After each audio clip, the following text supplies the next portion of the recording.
You've spent hours debugging a script, only to realize that the issue was due to a misunderstood pipe or redirection operator.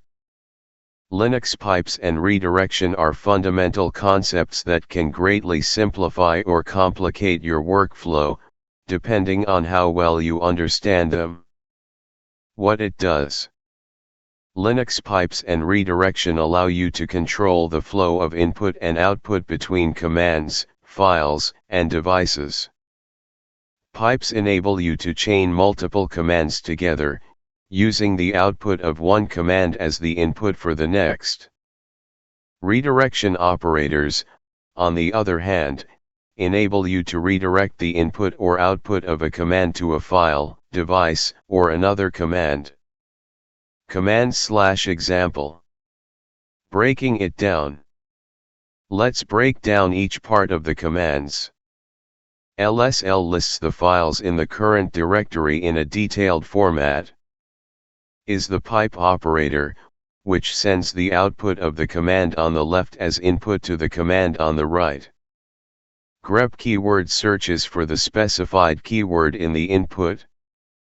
Less displays the output one page at a time.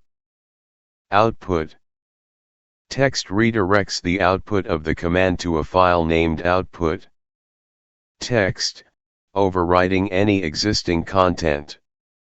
Output. Text appends the output of the command to the end of the file output. Text. 1 stdout. Text redirects the standard output, stdout, to a file named stdout. Text. 2 stderr. Text redirects the standard error, stderr, to a file named stderr. Text. Common mistakes. One common mistake is using the pipe operator without ensuring that the commands are compatible. For example, trying to pipe the output of a command that produces binary data into a command that expects text input. Another mistake is not checking the return status of a command in a pipe, which can lead to unexpected behavior. Try this next. Try using the T command to split the output of a command into multiple streams, one for the console and one for a file. For example, this will display the output on the console and also save it to the file output. Text.